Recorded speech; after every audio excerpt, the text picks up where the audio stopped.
മഞ്ഞിൽ വിരിഞ്ഞ പൂവ് എന്ന പരമ്പരയിലൂടെ പ്രേക്ഷകർക്ക് ഏറെ പരിചിതമായിട്ടുള്ള നടിയാണ് ജിസ്മി ജിസ്.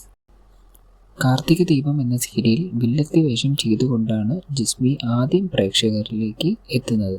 മഞ്ഞിൽ വിരിഞ്ഞ പൂവിലെ സോണി എന്ന കഥാപാത്രത്തിലൂടെ താരം കംപ്ലീറ്റ് ഇമേജ് മാറ്റിയെടുക്കുകയായിരുന്നു.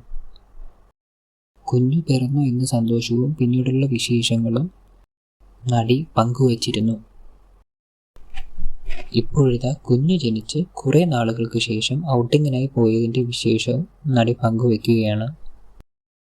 ഭർത്താവിനൊപ്പമാണ് ചെറിയൊരു കറക്കം. കുറേ നാളുകൾക്ക് ശേഷം ഇതിനൊപ്പം ഒരു ഔട്ടിങ്. ഈ കുറേ നാൾ പുറം ലോകം കാണാതെ ഇരുന്നിട്ട് പുറത്തിറങ്ങുമ്പോഴുള്ള ഒരു ഫീലുണ്ടല്ലോ, പ്രത്യേകിച്ച് നമുക്കിഷ്ടമുള്ള സ്ഥലം, അതൊന്ന് വേറെ തന്നെയാണ്. പിന്നെ ചെറിയ മഴ, ബൈക്ക് റൈഡ്, കൂടെ ഭർത്താവ് ആകുമ്പോൾ എന്താ ഒരു സുഖം, പറഞ്ഞറിയിക്കാൻ പറ്റാത്ത സുഖം എന്നാണ് ജിസ്മി വീഡിയോയ്ക്കൊപ്പം കുറിച്ചത്.